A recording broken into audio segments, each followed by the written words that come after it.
Civil academy YouTube platform पर आप सभी का बहुत बहुत स्वागत है। और आज है 16 सितंबर यानी ओजोन दिवस। तो सिविल एकेडमी की तरफ से मैं आपके लिए लेकर आई हूँ स्पेशल इशू और डिस्कस करेंगे, जानेंगे आज ओजोन के बारे में शुरू से लेकर के अंत तक की पूरी कहानी।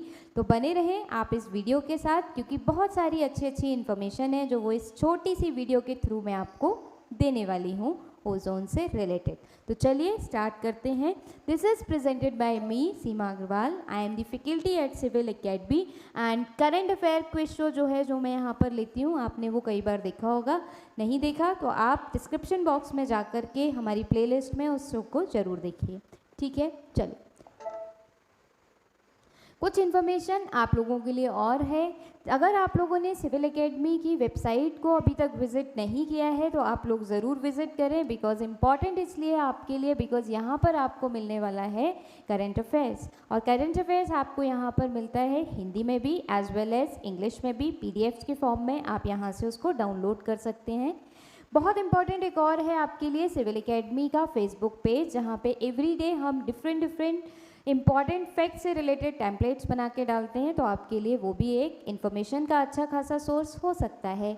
नेक्स्ट, आपको टेलीग्राम ग्रुप ज़रूर से ज्वाइन करना है सिविल एकेडमी का, सिविल एकेडमी आईएएस के नाम से, क्योंकि यहाँ पर जो भी वीडियोस आपकी यूट्यूब पर आती हैं उसका पीडीएफ आपको यहीं पे अवेलेबल होता है। तो बिना किसी देर के और बहुत सारी डिटेलिंग के बिना चलते हैं डायरेक्ट अपने ओजोन डे के वीडियो पर और जानते हैं छोटी छोटी मगर इम्पॉर्टेंट बातें किसके बारे में, ओजोन के बारे में। ठीक है, चलिए आते हैं। तो जो पॉइंट ऑफ डिस्कशन रहेगा, बेसिकली मैंने अपने पूरे प्रेजेंटेशन को आपका डिवाइड किया हुआ है। हम जानेंगे कई सारे सवालों के जवाब इस पूरे प्रेजेंटेशन के बाद या इस पूरे वीडियो को देखने के बाद आपको मिलेंगे। जैसे पहला सवाल जो बहुत ज़्यादा हमारे दिमाग में आता है, आखिर ये ओजोन है क्या, जिसके नाम पर इतना बड़ा पूरा एक दिन हमने उसके नाम पर दे दिया है क्या ये ओजोन, कहाँ पर रहता है, कहाँ पर है ozone layer, then how ozone form, अगर ये है तो फिर बना कैसे, किस तरीके से इसको बनाया गया, नेचर ने बनाया या आर्टिफिशियल बना, कैसे बना, सिग्निफिकेंस क्या है, ज़रूरी क्यों है, क्यों पढ़ाया जा रहा है हमें, what is the significance this ozone layer. Now अगर सिग्निफिकेंट है तो थ्रेट्स क्या क्या हैं इसके लिए, यानी ओजोन होल का कॉन्सेप्ट यहाँ से हम जानेंगे।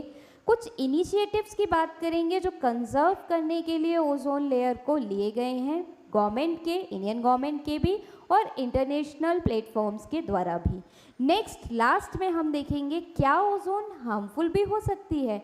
ये सवाल, इसका जवाब आपको एकदम लास्ट में मिलेगा कि इज ओजोन हार्मफुल और नॉट, अगर है तो फिर कैसे है। तो चलिए एक एक करके कई सारे सवालों के जवाब आपको मिलने वाले हैं इस वीडियो में, देखते हैं। सबसे पहला सवाल है ओजोन आखिर है क्या एंड व्हाट इज ओजोन। तो फॉर्मूला आपको यहाँ पर दिखाई दे रहा होगा। 3 ऑक्सीजन के एटम आपके जब साथ में मिले हुए हैं, साथ में जब जुड़े हुए हैं, तो आपका क्या बन गया है, ओजोन बन गया है। तो डेफिनेटली ये क्या है, ट्राई ऑक्सीजन इनऑर्गेनिक मॉलिक्यूल है। तो it is an inorganic oxygen molecule, जिसे हम ट्राई ऑक्सीजन भी कहते हैं। इसका फॉर्मूला होता है O3। कलर होता है पेल येलो, आपको यहाँ पर पेल ब्लू कलर का होता है। ब्लू कलर आपको दिखाई दे रहा है, मैंने ब्लू कलर के एटम्स बनाए हैं।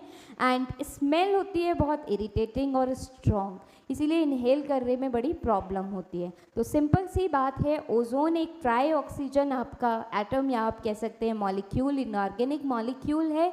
और केमिकल फॉर्मूला जिसका O3 होता है और इरिटेटिंग होता है, स्ट्रॉन्ग स्मेल देता है एंड ब्लू कलर का आपका ये होता है, गैशियस फॉर्म में होता है। तो ये तो बात हुई कि ओजोन क्या है। अब दूसरा सवाल कि ओजोन की लोकेशन क्या है, ओजोन लेयर आखिर हमें कहाँ मिलती है, what is the location of ozone layer. तो ओजोन लेयर आपकी मिलती है हमें स्ट्रेटोस्फीयर के पार्ट में। तो ये जो येलो कलर आप देख रहे हैं यहाँ पर आपकी, ये है पूरी स्ट्रेटोस्फीयर के अंदर ओजोन लेयर। तो किस लेयर में मिलती है, तो स्ट्रेटोस्फीयर में मिलती है। Now the question is stratosphere क्या है, ट्रोपोस्फीयर क्या है, मीजोस्फीयर क्या है, कुछ भी नहीं समझ आया इस डायग्राम में। ठीक, तो चलिए मैं बताती हूँ आपको एक एक करके। सबसे पहले अगर हम पूरे एटमॉस्फेयर को डिवाइड करना चाहें तो we can divide the whole atmosphere into different layer, and ये जो डिवीजन है लेयर्स का, that is depend on the temperature, किस तरीके से कम हो रहा है या बढ़ रहा है, उसके बेसिस पर हमने एटमॉस्फेयर को, पूरे एटमॉस्फेयर को इम्पॉर्टेंटली 4 लेयर्स में या समटाइम्स 5 लेयर्स में हमने इसे डिवाइड किया है। सबसे नीचे वाली लेयर है आपकी ट्रोफोस्फीयर, इसे कहते हैं ट्रोफोस्फीयर, हिंदी में कहेंगे सौर मंडल। उसके ऊपर जाएंगे तो आपको मिलेगा स्ट्रेटोस्फीयर। सेकेंड लेयर आपकी होती है स्ट्रेटोस्फीयर, जिसे कहते हैं समताप मंडल। और उसके और ऊपर जाएंगे तो आपको नेक्स्ट लेयर मिलेगी जिसे कहते हैं मीजोस्फीयर और मध्य मंडल। और उसके और ऊपर जाएंगे तो आपको मिलेगा थर्मोस्फीयर, एंड उसके बाहर अगर स्पेस की तरफ जाएंगे तो आपको मिल जाएगा एक्सोस्फीयर। ये लेयर्स जो हैं आपकी एक पर्टिकुलर, आप कह सकते हैं, हाइट तक ही हमें मिलती हैं। जैसे ट्रोफोस्फीयर लगभग 0 से 12 किलोमीटर, ये अर्थ है आपकी, अर्थ के ऊपर एटमॉस्फेयर, एटमॉस्फेयर से 12 किलोमीटर तक लगभग आपको मिलेगा ट्रोफोस्फीयर, राइट। देन उसके बाद अगर हम बात करेंगे तो हमें स्टार्ट हो जाती है एक अगेन दूसरी लेयर जिसे हम कहते हैं स्ट्रेटोस्फीयर। देन ये रहती है 12 से 50 किलोमीटर, और इसी लेयर के अंदर हमें मिलती है आपकी जो ओजोन लेयर होती है वो, ठीक। कहाँ से कहाँ तक? 20 से 30 किलोमीटर तक हाईएस्ट कॉन्सेंट्रेशन जो होती है वो हमें ओजोन लेयर की मिलती है। तो लोकेशन मैंने आपको बता दी स्ट्रेटोस्फीयर के अंदर।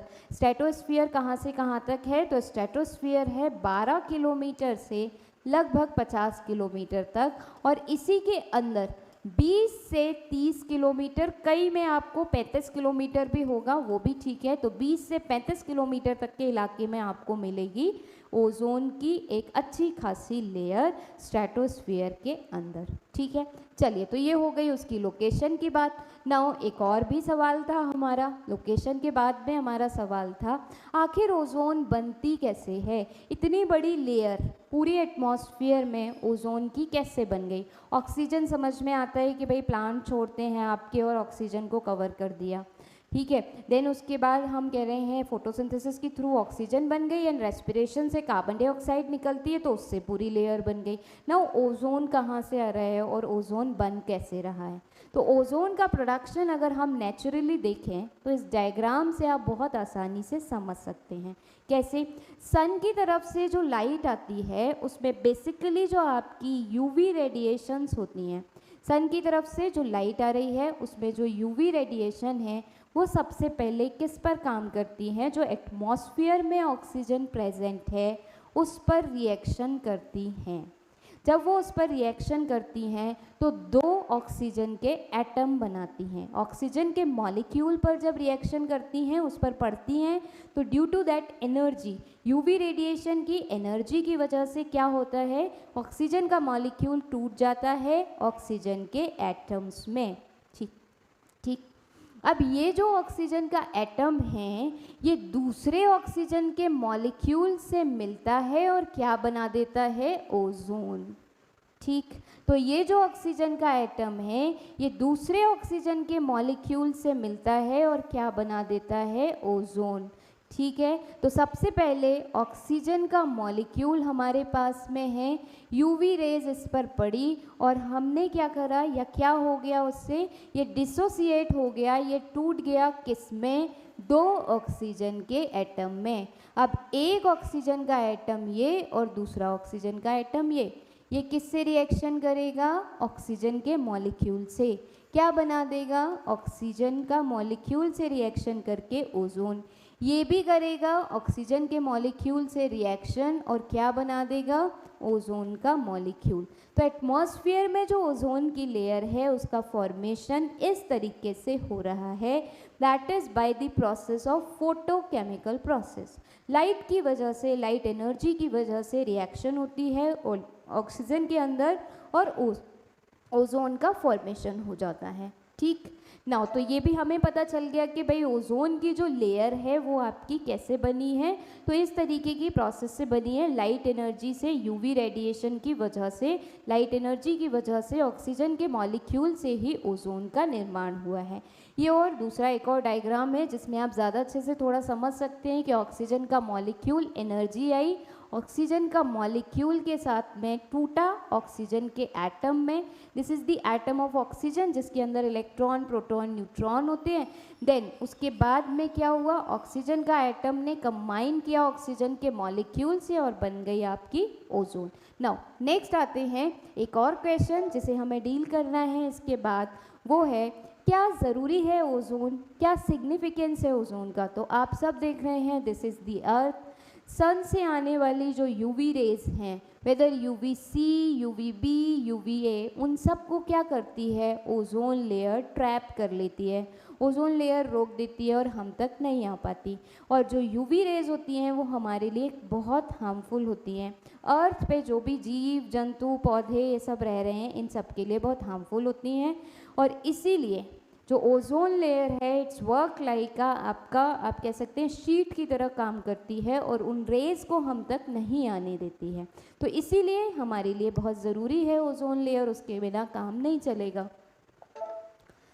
ठीक, नेक्स्ट है कि अगर ज़रूरी है तो थ्रेट्स क्या हो गए ओजोन लेयर को, ओजोन को क्या समस्या आ गई, क्या घातक चीज़ें हैं जिसकी वजह से ओजोन लेयर ख़त्म हो रही है, ओजोन होल बन रहा है, कब बना, किसने खोजा, क्यों बना, इन सारी बातों को चलिए डिस्कस करते हैं। तो सबसे पहले threats to ozone layer, ozone hole. हमने क्या देखा, सबसे पहला थ्रेट है ओजोन लेयर के लिए जिसे आप कह सकते हैं कि जो बेसिकली हमारे पॉल्यूटेंट्स हैं, जैसे क्लोरोफ्लोरोकार्बन कहाँ मिल रहा है आपका, रेफ्रिजरेटर के अंदर।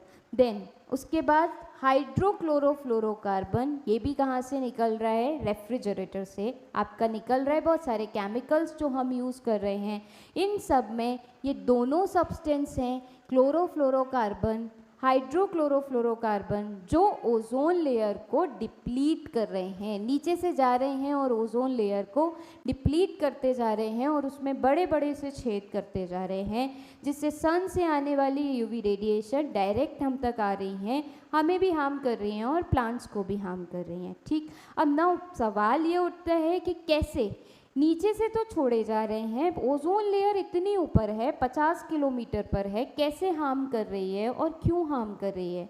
एक और सवाल यहाँ से उठता है कि ओजोन होल आपका सिर्फ और सिर्फ एंटार्क्टिका पे ही हमें क्यों देखने को मिला और दूसरी जगह हमें क्यों नहीं देखने को मिला। तो इन सारे सवालों के जवाब एक एक करके लेते हैं कि हमें वहीं पर ओजोन होल क्यों देखने को मिला, बाकी कहीं पर भी आपका क्यों नहीं मिला। ये पता चलेगा हमें प्रोसेस ऑफ ओजोन की जो डिप्लीशन है, ओजोन लेयर टूट रही है, किस प्रोसेस से टूट रही है, किस प्रोसेस की वजह से ओजोन के अंदर छेद बन रहे हैं, इससे हमें ज़्यादा अच्छे से समझ में आएगा कि आखिर क्या क्रिया है जिसकी वजह से ओजोन होल बनता है। तो ओजोन होल को सबसे पहले खोजा था आपका Sherwood Rowland and Mario Molina ने 1974 में, और इन्होंने बताया, ये कहा कि कैसे CFCs chlorofluorocarbon splitting ozone molecule into atmospheric oxygen and chlorine monoxide molecule, किस तरीके से जो आपके क्लोरोफ्लोरोकार्बन है वो बेसिकली इसको तोड़ रहे हैं, ओजोन लेयर को एटमॉस्फेरिक ऑक्सीजन में तोड़ रहे हैं, डिप्लीट कर रहे हैं और क्लोरीन मोनोऑक्साइड मॉलिक्यूल में तोड़ रहे हैं। ये सबसे पहले इन्होंने बताया था, इन्होंने ही ओजोन होल को पहली बार आप कह सकते हैं देखा था। ठीक, अब आते हैं ओजोन डिप्लीशन की आखिर प्रोसेस क्या है। जो क्लोरोफ्लोरोकार्बन अर्थ से ऊपर की तरफ जा रहे हैं वो कैसे ओजोन लेयर को डिप्लीट कर रहे हैं, तोड़ रहे हैं और ओजोन होल का फॉर्मेशन कर रहे हैं। ठीक, बेसिकली इसके पीछे है the formation of chlorine radical. Chlorine radical जो आपके होते हैं, अगर उनका फॉर्मेशन हो जाता है तो क्लोरीन का ये रेडिकल ओजोन की लेयर के साथ में रिएक्शन करके उसे ओजोन की लेयर के साथ में रिएक्शन करके ऑक्सीजन के एटम में तोड़ देता है और इसी वजह से ओजोन की जो लेयर है वो डिप्लीट होने लगती है, टूटने लगती है। अब देखते हैं कैसे, वन बाय वन आप समझते जाइएगा। सबसे पहला जो ये स्टेप है, यहाँ पे मैंने लिखा है क्लोरोफ्लोरोकार्बन रिलीज। कहाँ से रिलीज हो रही है? इंडस्ट्री से रिलीज हो रही है, रेफ्रिजरेटर से रिलीज हो रही है, कई सारे आपके जो आर्टिफिशियल थिंग्स हैं उनसे क्लोरोफ्लोरोकार्बन, जैसे कि आपका जो इसका व्हीकल्स का पोल्यूशन है, उन सब से क्या रिलीज हुई? क्लोरोफ्लोरोकार्बन रिलीज हुई। ठीक है, अब क्लोरोफ्लोरोकार्बन आपकी रिलीज होके कहाँ पहुंची? ऊपर पहुंची, एटमॉस्फेयर में पहुंची। Now chlorofluorocarbon rise into ozone layer. अब पहुंचते पहुंचते कहाँ तक पहुंच गई? ओजोन लेयर तक पहुंच गई, ऊपर की तरफ राइज हुई और ओजोन लेयर तक आसानी से पहुंच गई। अब थर्ड स्टेप में हमने क्या देखा? यहाँ तक पहुंच गई है। अब UV release is chlorine from chlorofluorocarbon. अब ओजोन में मैंने क्या बताया था? ओजोन क्या करती है? UV रेडिएशन को आने से रोकती है। अब जैसे ही सनलाइट से UV रेडिएशन आए, यहाँ से नीचे की तरफ से क्या पहुँच गया? क्लोरीन, CFC पहुँच गया है, CFC क्लोरोफ्लोरोकार्बन पहुँच गया। ऊपर की तरफ से क्या आ रहे हैं? आपके रेडिएशन आ रहे हैं, UV रेडिएशन आ रहे हैं। तो जो UV रेडिएशन है, जिसे किसने ट्रैप करके रखा हुआ है? ओजोन ने। ये UV रेडिएशन किसके साथ रिएक्शन करते हैं? क्लोरोफ्लोरोकार्बन के साथ में रिएक्शन करते हैं और क्या करते हैं? क्लोरीन रेडिकल को रिलीज कर देते हैं। ठीक है, अब इन्होंने क्या करा? क्लोरीन रेडिकल को फ्री कर दिया, तो हमें क्या दिखने लगा? ओजोन लेयर के साथ साथ क्लोरीन रेडिकल भी यहाँ पर दिखाई देने लगा। अब ये जो क्लोरीन रेडिकल है, यही डिस्ट्रॉय कर देता है ओजोन को, और डिप्लीटेड ओजोन मोर UV। जैसे ही ओजोन डिप्लीट हो जाती है, टूट जाती है, यहाँ पर कम आप देख रहे हैं रेज UV की हमारी आ रही हैं, और यहाँ आप देख सकते हैं ज़्यादा रेज हमारी UV की आ रही हैं। इस जगह पर ओजोन डार्क आपको ब्लू कलर दिखाई दे रहा है, पूरी में ओजोन है, जिस वजह से सिर्फ 4 लेयर्स हैं, या आप कह सकते हैं 4 लाइन हैं जो आपकी यहाँ पर आ रही हैं। लेकिन इस जगह पर अगर आप देखें, यहाँ पर अगर आप देखें तो आपको कितनी दिखाई दे रही हैं? 3, सिर्फ 1 रुक रही है। क्यों? क्योंकि ओजोन की जो लेयर है वो डिप्लीट हो गई है due to this chlorine atom या क्लोरीन रेडिकल के बनने की वजह से। कहाँ से पहुँचा ये क्लोरीन रेडिकल? तो ये रेडिकल पहुँचा आपका क्लोरोफ्लोरोकार्बन से। नीचे से जाने वाला क्लोरोफ्लोरोकार्बन जब UV रेडिएशन के संपर्क में आता है, उसके कांटेक्ट में आता है, तो UV रेडिएशन की एनर्जी की वजह से वो क्लोरीन रेडिकल में टूट जाता है। ये क्लोरीन रेडिकल ओजोन के साथ में रिएक्शन करके ओजोन को तोड़ देता है, ओजोन को डिप्लीट कर देता है। तो इसी से आपका बना है ओजोन का होल। ठीक, ओजोन का होल बना है, या ओजोन आपकी डिप्लीट हो गई है इसी वजह से। तभी हमने कहा है कि क्लोरोफ्लोरोकार्बन वगैरह का जो पोल्यूशन है वो हमें कम करना चाहिए। एक और डायग्राम है जिसमें आप और अच्छे से देख पा रहे होंगे, इस तरीके से आपका बनता है। नाउ ओजोन होल जो है ये क्या है? जब बहुत ज़्यादा ओजोन लेयर आपकी डिप्लीट हो गई, टूट गई, तो क्या बन गया? एक छेद बन गया। इसे ही हमने क्या नाम दिया? ओजोन होल नाम दिया। तो depletion of the protective ozone layer in the upper atmosphere, stratosphere में टूट गया, तो हमने क्या नाम दिया है? इसे ओजोन होल नाम दिया है। कहाँ देखने को मिला है? पोलार रीजन में, अंटार्कटिका में देखने को मिला है। नाउ अब क्वेश्चन ये उठता है, कब करा गया? 16 मई 1985 को 3 ब्रिटिश जो आपके अंटार्कटिका में सर्वे के लिए गए, नाम है उनका ब्रियन गार्डिनर, जो फरमान एंड जोनाथन शैंकलिन। इन्होंने कहा कि ये जो ओजोन है आपकी लेयर है, लेवल है, ये क्या अंटार्कटिका के ऊपर कम होता जा रहा है, और बाद में इसको हमने ओजोन होल नाम दिया। ठीक, अंटार्कटिक ओजोन होल बाद में इसी को हमने नाम दिया। नाउ अब आते हैं, अंटार्कटिका आपका है साउथ पोल पर। सवाल ये उठता है कि साउथ पोल पर ही क्यों बना, नॉर्थ पोल पर ओजोन होल क्यों नहीं बना? वहीं पर जा तो वहाँ से भी रहा है, CFC तो यहाँ पे भी जा रही है, CFC तो यहाँ पे भी आ रही है, दोनों साइड के एटमॉस्फेयर में CFC होगी आपकी। लेकिन होल एंटार्क्टिका में ही क्यों बना? नॉर्थ पोल पर या आपका जो आर्कटिक ओशन वाला इलाका है उस इलाके में ओजोन होल हमें क्यों नहीं दिखा? इसका रीज़न है एंटार्क्टिका में बेसिकली जब स्प्रिंग का सीज़न होता है, स्प्रिंग का सीज़न कब होगा एंटार्क्टिका के अंदर अगर हम बात करें तो ये होगा सितंबर से दिसंबर में। इस टाइम पर यहाँ का जो टेम्परेचर है इट इज़ -80 डिग्री सेंटीग्रेड होता है। इस समय पर यहाँ पर कोल्ड, ठंड बहुत ज़्यादा है, दिन नहीं है, यानी सन की जो लाइट है वो है नहीं है। जब सन की लाइट यहाँ पर होती नहीं है उस समय यहाँ पर क्या नहीं है, सन की लाइट नहीं है, तो जो भी आपके क्लोरीन के मॉलिक्यूल हैं वो क्लाउड्स के फॉर्म में यहाँ पर हमें देखने को मिलते हैं, ठीक। और धीरे धीरे करके यही क्लोरीन के मॉलिक्यूल्स का जो क्लाउड है ये डिसोसिएट होता चला जाता है आपका किस में, क्लोरीन रेडिकल में। और ये टेम्परेचर, क्योंकि आपका जितना ठंडा ये जो टेम्परेचर है ये प्रोवाइड करता है इस चीज़ को, आप कह सकते हैं ये कंडीशन प्रोवाइड करता है इतना ठंडा टेम्परेचर या ठंडी जगह, जिस वजह से क्लोरीन का जो रेडिकल है वो ज़्यादा बनता है। और मैंने आपको बताया कि जब जब क्लोरीन का रेडिकल ज़्यादा बनेगा तो वो ओजोन की लेयर को जल्दी जल्दी तोड़ देगा।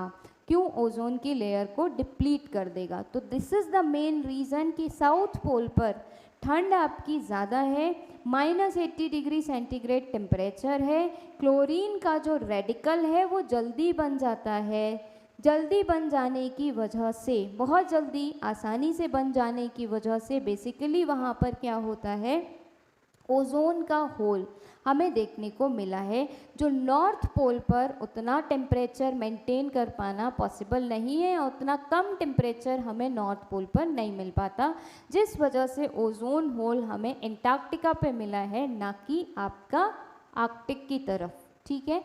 तो एक रीज़न इसका ये है। नाउ अब आते हैं नेक्स्ट। तो आपको ये सारी चीज़ें मेरे ख्याल से क्लियर हुई होंगी। ओजोन क्या है, ओजोन होल कैसे बना, क्यों ज़रूरी है, कैसे ओजोन डिप्लीट हो रही है। छोटा सा वीडियो है इसीलिए बहुत ज़्यादा डिटेल में नहीं जा रही हूँ। अब आते हैं इनिशिएटिव जो लिए गए हैं ओजोन डिप्लीशन को टैकल करने के लिए। तो सबसे पहला प्रयास किया गया वियना कन्वेंशन के थ्रू। वियना में लोग इकट्ठे हुए, सारे देश इकट्ठे हुए, उन्होंने बातचीत की 1985 में और एक कन्वेंशन को साइन किया और कहा कि हम क्या करेंगे, ओजोन लेयर को डैमेज करने वाले जो भी आपके प्रोडक्ट्स हैं या जो भी आपके कंपाउंड्स हैं उन सबको हम क्या करेंगे, प्रिवेंट करने की कोशिश करेंगे। उन सबको हम क्या करेंगे, रिकॉग्नाइज करेंगे, पता करेंगे और उन सबको हम रोकने की या उनको यूज़ करने में कमी करेंगे। नाउ मार्च 18, 1991 में बेसिकली इसके बाद इंडिया जो है सिग्नेटरी बन गया वियना कन्वेंशन का, कि इंडिया ने भी 1991 में ये कह दिया ठीक है हम भी आज से 18 मार्च ऑफ 1991 से हम भी क्या करेंगे, जो ओजोन को पल्यूट कर रहे हैं, ओजोन को डिप्लीट कर रहे हैं, इस लेयर को जो हार्म कर रहे हैं उसको बचाने के लिए हम भी काम करेंगे। ऐसे सब्सटेंसेस हम भी रिकॉग्नाइज करेंगे जो ओजोन को हार्म कर रहे हैं, जिससे कि ओजोन लेयर को प्रोटेक्ट किया जा सके। तो पहला कन्वेंशन है Vienna convention. But Vienna convention से बहुत और कहीं ज़्यादा इम्पॉर्टेंट कन्वेंशन है आपका, या आप कह सकते हैं आपका है मॉन्ट्रियल प्रोटोकॉल। क्योंकि ये कन्वेंशन नहीं है, ये प्रोटोकॉल है, इसीलिए ये ज़्यादा इम्पॉर्टेंट है। कब हुआ, आपका 1987 के आसपास ये आपका इम्प्लीमेंट होता है। और इसमें कहा गया कि हम क्या करेंगे, जितना भी एंथ्रोपोजेनिक आपका क्लोरोफ्लोरोकार्बन और ये सारी चीज़ें जो निकल रही हैं इन सब की जगह हम क्या यूज़ करेंगे, हाइड्रोफ्लोरोकार्बन्स का यूज़ करना शुरू करेंगे इंस्टीड ऑफ क्लोरोफ्लोरोकार्बन। नाउ जून 1992 में इंडिया पार्टी बन गया मॉन्ट्रियल प्रोटोकॉल का। इंडिया पार्टी बना मॉन्ट्रियल प्रोटोकॉल का और ये कहा कि क्या करेगा इंडिया भी, अब इंडिया क्या करेगा कि कंट्रोल करेगा, कंजम्पशन करेगा एंड प्रोडक्शन करेगा एंथ्रोपोजेनिक एंड सम हाइड्रोफ्लोरोकार्बन्स को प्रोटेक्ट करेगा, मतलब उसके कंजम्पशन को रोकेगा। भारत 1992 में इसका सिग्नेटरी हो गया, या आप कह सकते हैं एक पार्टी बन गया। नेक्स्ट है आपका किगाली एग्रीमेंट, एडॉप्शन किया गया 2016 में, और इसमें ये कहा गया कि the Montreal protocol will phase down the production and consumption of some HFCs, avoiding much of the projected global increased and associated climate change।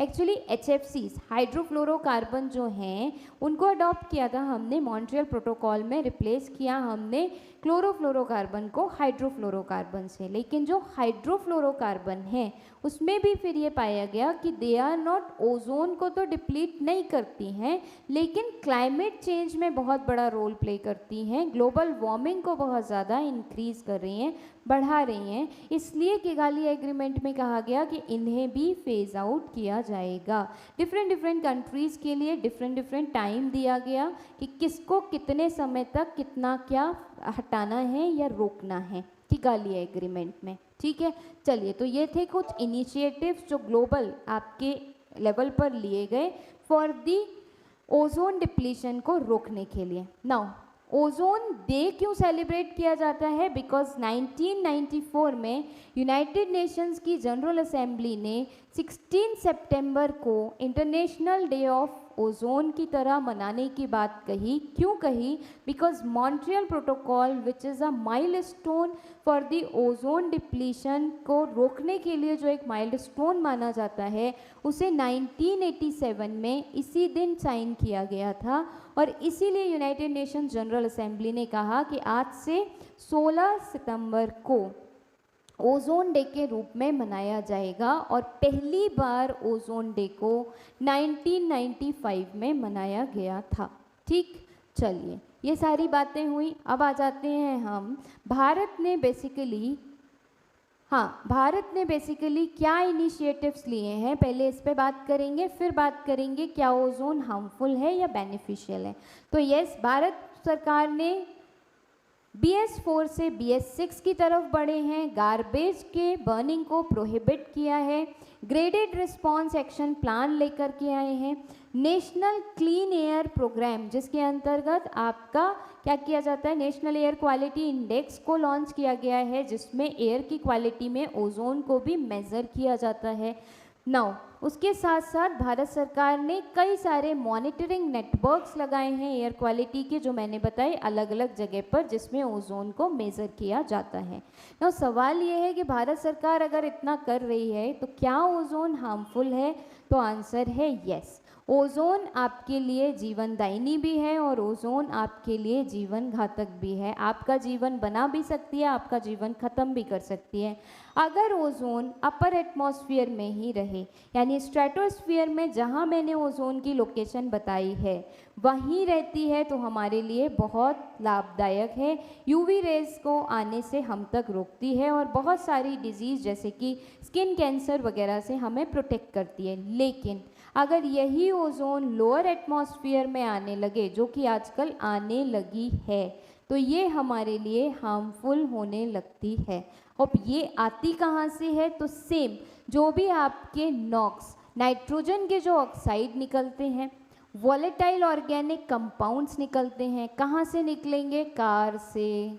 कहाँ से निकलेंगे? चिमनी से निकलेंगे। ये सब जब हीट और सनलाइट में मिलते हैं तो ओजोन का फॉर्मेशन कर देते हैं। सनलाइट और हीट की प्रेजेंस में ओजोन का फॉर्मेशन करते हैं, और यही ओजोन आपके लिए लोअर एटमॉस्फेयर में इकट्ठी होती जाती है और हमें क्या करती है? प्रॉब्लम करती है, बहुत सारी डिजीज़ क्रिएट करती है। क्यों? क्योंकि ओजोन का हमने देखा था इरिटेटिंग होती है और स्ट्रॉन्ग स्मेल होती है ओजोन की। तो इसीलिए ओजोन आपकी गुड भी है और ओजोन आपकी हार्मफुल भी है। अगर नीचे रहती है तो हार्मफुल है, ऊपर रहती है, स्ट्रेटोस्फीयर में रहती है, तो आपके लिए जीवनदायिनी है, यानी आपके लिए प्रॉफिटेबल है। सो नाउ इस डिस्कशन से कम हमें ये पता चला कि ओजोन लेयर हमारे लिए बहुत बेनिफिशियल है। कब? जब वो आपकी स्ट्रेटोस्फीयर में रहती है। नेचर ने तो हमें स्ट्रेटोस्फीयर में ही बना करके दी थी, नीचे वाले से या नीचे हमने खुद क्रिएट की है। Now the choice is your कि आप कैसी अर्थ चाहते हो। ऐसी अर्थ जिसमें ओजोन लेयर, हरी भरी अर्थ जिसमें ओजोन लेयर सिर्फ स्ट्रेटोस्फीयर में आपको दिखाई दे, या फिर ऐसी अर्थ जिसमें ओजोन लेयर आपकी नीचे आ जाए और इंसान का जो रहना है वो सिर्फ ऐसा हो जाए। तो चॉइस इज़ योर।